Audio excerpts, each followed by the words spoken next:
prazer estar aqui mais uma vez com todos vocês do TFC, tomando a forma de Cristo. Eu sou o pastor Fernando Nery Soares, estamos já há 17 anos servindo ao Senhor no campo transcultural, já há 35 anos servindo ao Senhor e há 30 servindo a Missio Dei, a missão de Deus na igreja. Hoje nós estamos no segundo vídeo e a nossa proposta é respondendo ao chamado missional. No primeiro vídeo nós falamos sobre entender o chamado missional para depois respondê-lo. E no finalzinho dele, você que não acompanhou o primeiro, deveria fazê-lo, nós falamos sobre a necessidade de entender a missão de Jesus para depois nós darmos sequência a essa missão. E sobre isso eu gostaria de compartilhar com vocês, sempre pensando no texto de Mateus 18, Mateus 28, versículo 18 em diante, onde Jesus diz que, aproximando-se, falou-lhes dizendo: toda a autoridade me foi dada no céu e na terra, ide, portanto, fazei discípulos de todas as nações, batizando-os em nome do Pai, do Filho e do Espírito Santo, ensinando-os a guardar todas as coisas que vos tenho ordenado. E eis que estou convosco todos os dias, até a consumação dos séculos. Meus queridos, gostaria de pensar com vocês agora, neste momento, sobre a missão de Cristo Jesus. E para isso, eu estou trazendo comigo alguns pensadores e quero compartilhar com vocês neste momento um pensamento de Lesslie Newbigin. Mas antes disso, eu gostaria de dizer que para responder ao chamado missional é necessário conhecermos a missão de Jesus em todos os seus aspectos e depois imitá-lo. Por quê? Porque a missão da igreja é dar continuidade à missão de Cristo Jesus. Jesus cumpre com a sua missão na cruz do Calvário e diz: está consumado. E antes de subir aos céus, ele então transfere essa missão à igreja. E eu gostaria de pensarmos sobre a missão de Jesus junto com alguns pensadores. Lesslie Newbigin vai dizer assim que a comunidade de discípulos é comissionada a dar a continuidade à missão de Jesus. Sua missão, a missão de Jesus, contém todas as dimensões e a abrangência da missão de Jesus, a missão da igreja. Então, a missão da igreja deve conter todas as dimensões e abrangências do ministério de Jesus, de Cristo Jesus. Isso deve determinar a maneira como pensamos sobre a missão e como a realizamos. Para realizar a nossa missão, que não é nossa, afinal é a Missio Dei, a missão de Deus, a nossa missão deve estar fundamentada sobre a missão de Deus. E fundamentada na missão de Deus, ela deve ser moldada pela missão de Deus. Estamos vivendo o tempo dos projetos, estamos vivendo o tempo de planejamento, estamos vivendo o tempo do conhecimento. E muitos projetos têm se apresentado, incluso têm sido vendidos aí por todo lado, em toda a livraria evangélica, pelas redes sociais, sites e por todo lugar, estão vendendo estratégias missionárias e missionais para a igreja. Muito legal e bacana, sempre e quando todas essas estratégias estejam fundamentadas na missão de Deus e sejam moldadas por ela. Porque qualquer missão que não esteja fundamentada na missão de Cristo e não seja moldada pela missão de Cristo, pode ser um bom projeto religioso, pode ser um bom projeto de igreja, pode ser um lindo projeto do departamento de missões ou da junta de missões da sua igreja. Pode ser muito bom, muito bacana, muito legal e pode até render alguns frutos, mas nunca será a missão de Deus. Será sempre a missão da igreja. E bom, quando Deus não está na missão, a gente ouve por aí as consequências disso, não é verdade? E para pensar na missão de Cristo, eu quero compartilhar com vocês um pouco do que li e aprendi com Michael Gorin. Michael Gorin, no seu livro A Igreja Missional na Bíblia, ele define da seguinte forma o modo em que Jesus cumpriu a sua missão. Como Jesus cumpriu a sua missão enquanto estava na terra? Bom, moldados e imbuídos desse conhecimento e desse entendimento da missão de Jesus, nós devemos então começar a planejar a nossa missão ou a missão da igreja.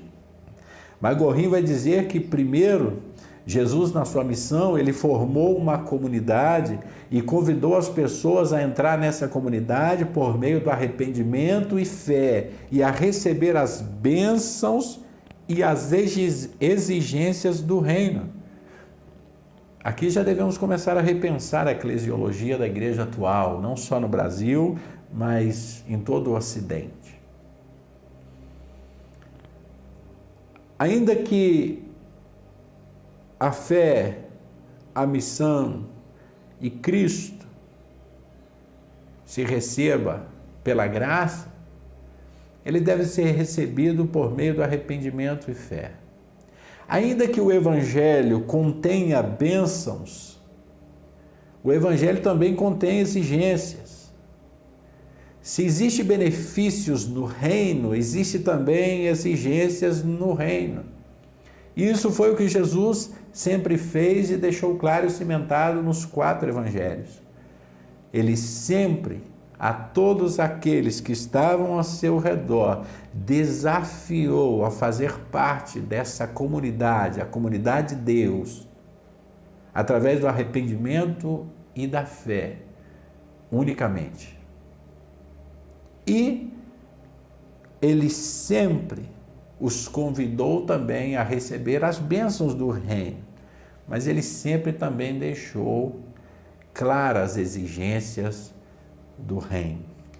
O segundo ponto que Michael Gorin, em seu livro A Igreja Missional na Bíblia, vai compartilhar e que eu achei muito interessante, é que Jesus, no seu ministério, na sua missão, ele demonstrou o poder e o caráter do reino com atos de poder e compaixão.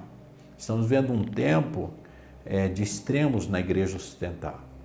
O extremo do poder, o extremo do pentecostalismo, do emocionalismo, das coisas místicas e do misticismo na igreja, e por um lado também o extremo da compaixão, ação social, muitas igrejas se tornando ONGs, e isso é uma desvirtuação da missão da igreja e da missão de Cristo Jesus, porque Cristo Jesus nunca dissociou o poder do reino com a compaixão do reino.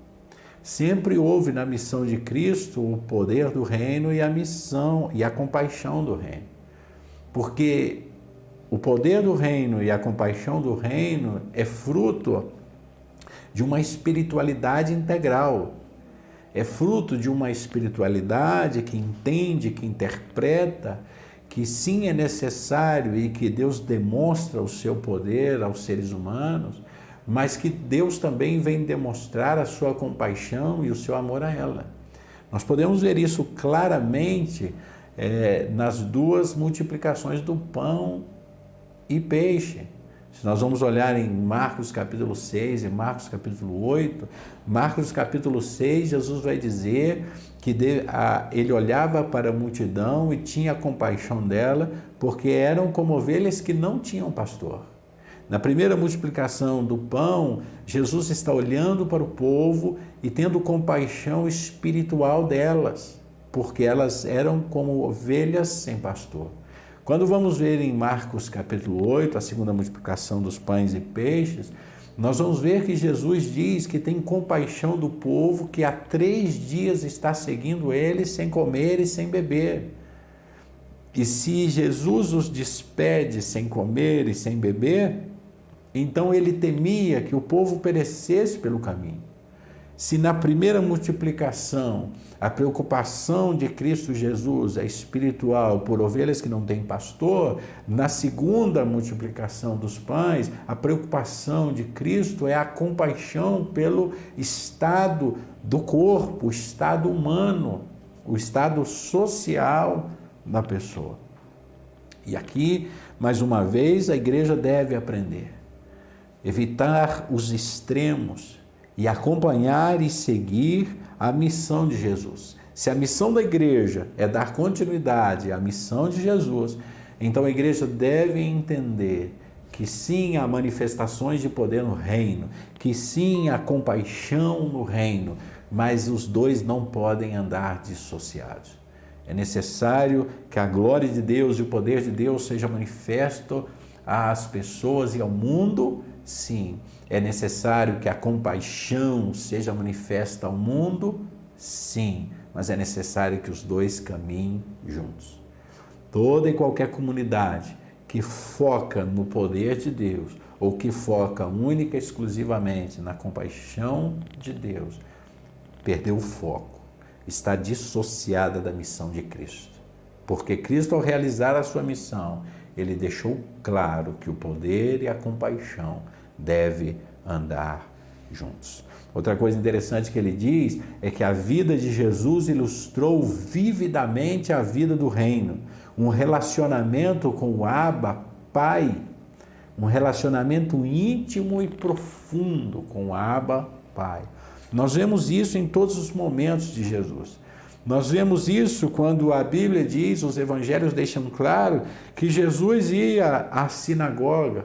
Ele não ia somente nas vezes que era convidado a dar uma palavra, ou a ler um pensamento, um escrito, um profeta. Ele ia na sinagoga.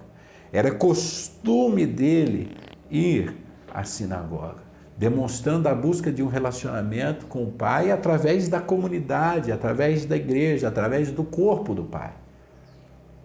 Mas a Bíblia diz também, e Mateus vai dizer isso, e os evangelhos, que quando Jesus foi para o Getsêmani, ele foi como ele costumava fazer.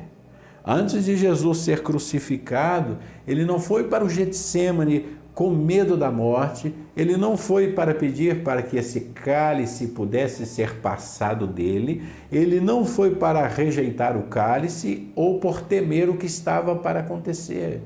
Ele foi para o monte do Getsêmani orar, como ele o fazia sempre, como era o seu costume. Então, toda e qualquer comunidade que fala o que pensa ser missional, ela deve falar e pensar em uma comunhão profunda e estreita com Deus. Estamos vivendo um momento de tanta religiosidade, tanto ativismo e muitas vezes de tão pouco relacionamento e intimidade com Deus. Essa crise mundial que assolou o mundo e o fechamento na maior parte do mundo dos templos deixou claro e explícito que a igreja atual, ela não entende o que é ser igreja no privado, somente e algumas vezes no público. Mas se observarmos o estilo de vida espiritual de Jesus, nós vamos ver que Jesus em todo tempo vivia, estava em comunidade. Hebreus vai dizer que nós não devemos deixar de congregar como é costume de alguns, mas Jesus também sempre teve os seus momentos privados com Deus. E o que nós vemos hoje na igreja atual é um confronto entre o público e o privado. Pessoas que defendem cegamente a não necessidade do corpo, a não necessidade da igreja, a não necessidade da comunidade. E defendem cegamente a espiritualidade privada. Outros que defendem cegamente e única e exclusivamente quase a necessidade do corpo e a espiritualidade coletiva, comunitária. Isso é uma falta de entendimento da missão de Cristo e automaticamente redunda num erro grotesco na missão da igreja. Porque Se Jesus mesmo disse que ele veio para pregar o evangelho do reino, ele veio trazer uma nova comunidade, uma nova forma de ser, um novo estilo de vida, que implica e que abarca todas as áreas da vida humana. E o texto sagrado nos vai ensinar que nós devemos viver em comunidade, em corpo, mas que nós devemos também ter nossa espiritualidade privada. Quem sabe esse momento de crise, o que mais deixou claro na igreja atual é que ou ela é exclusivamente templista, adora, vive e respira o templo, ou que ela é supostamente, extremamente unitarista, exclusivista, pensando todo o tempo numa missão e no estilo de vida privado. O que nós não vemos em Cristo Jesus, o que nós não vemos no texto sagrado e o que nós não vemos na missão de Cristo Jesus. Outra coisa que Magorrim vai falar é que a missão de Cristo e a vida de Cristo é dotada de uma vida cheia do poder do Espírito Santo. A gente vê o mover do Espírito Santo em Cristo Jesus, nas ações e na palavra dele em todo momento. Não negamos a necessidade de estratégias, de projetos, de planos, não negamos a necessidade da capacitação, jamais negaremos a necessidade de planejamento, jamais.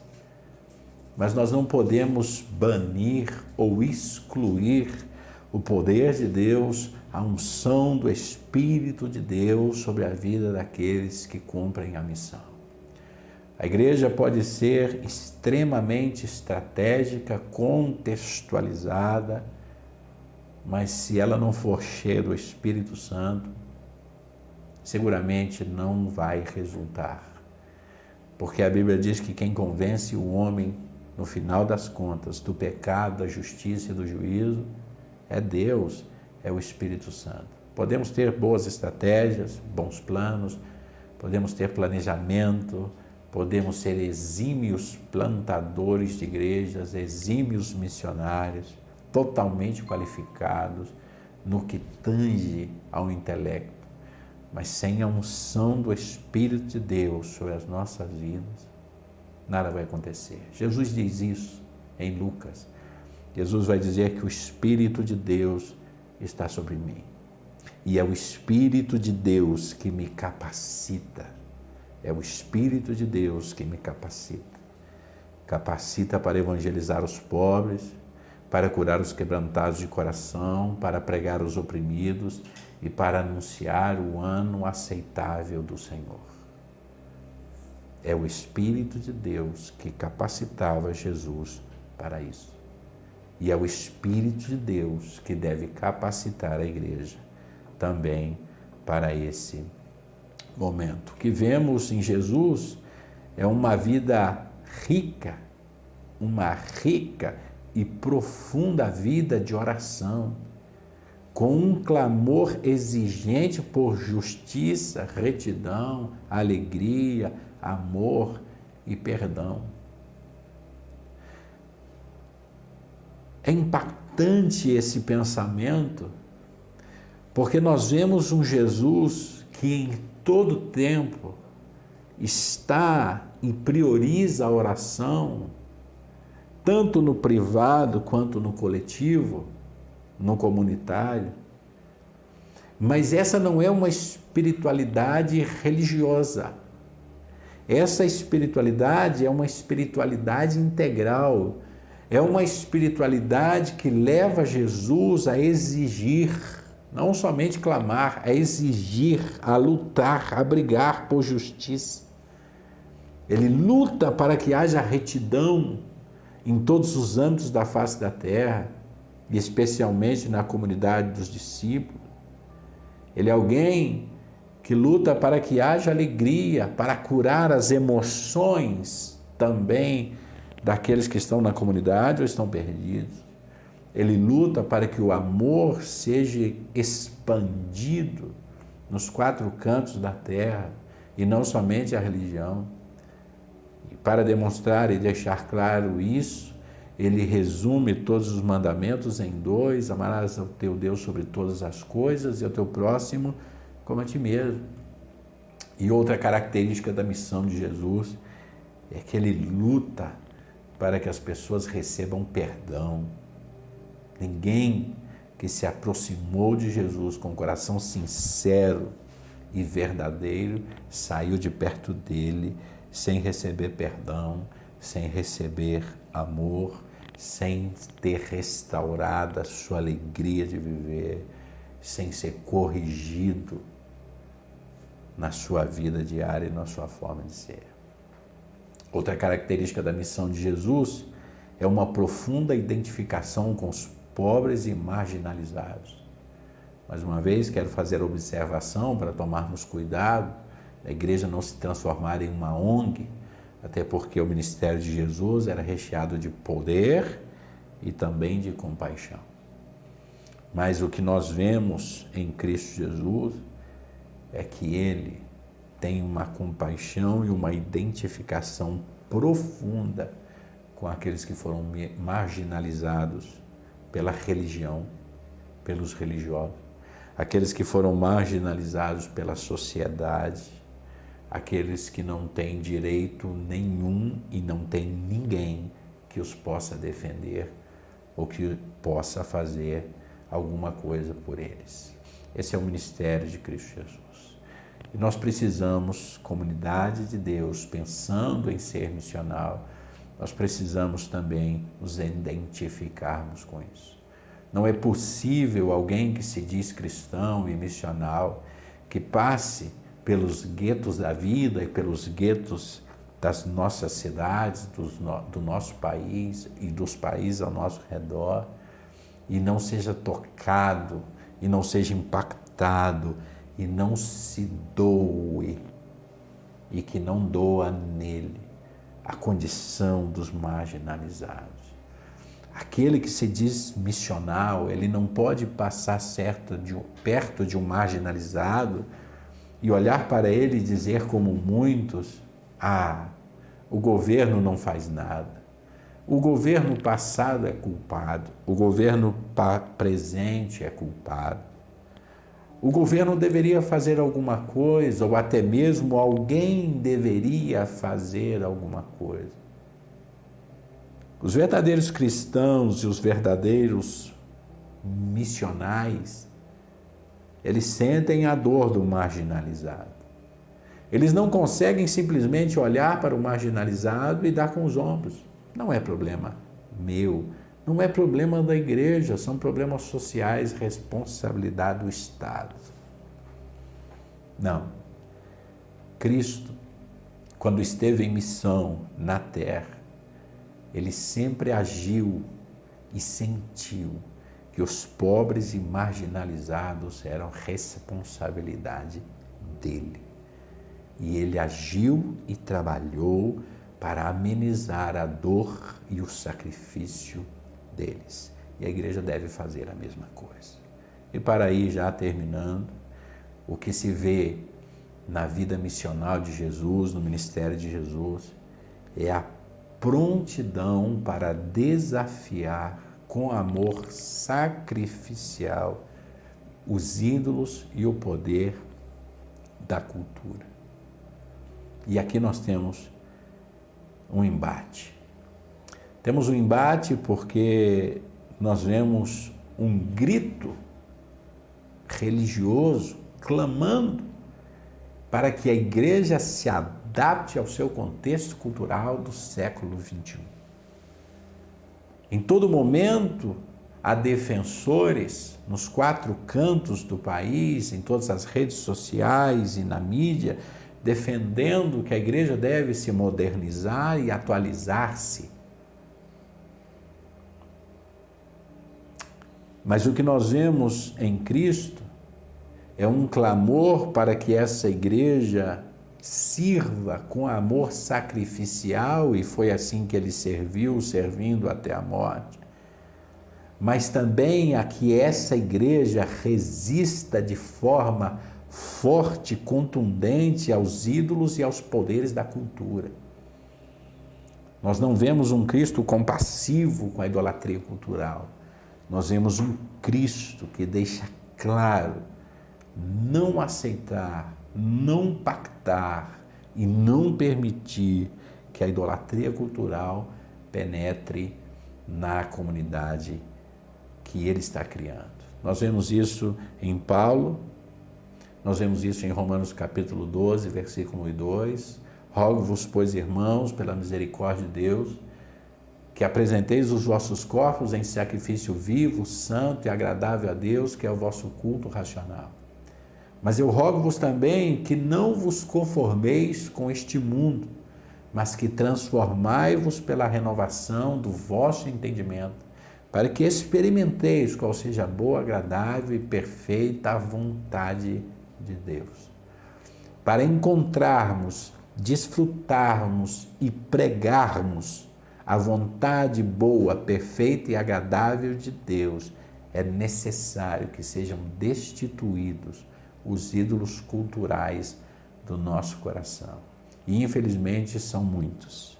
Não é o tema do nosso tratado, não vamos entrar na questão dos ídolos culturais, mas uma coisa é certa: Cristo Jesus não aceitou, não aceita e jamais aceitará tudo.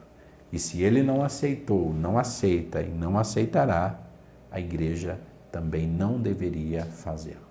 Quero agradecer por vocês estar conosco. Este é o nosso segundo estudo, que estamos aqui pensando juntos, virá o terceiro. E o terceiro é como podemos responder de forma prática ao chamado missional.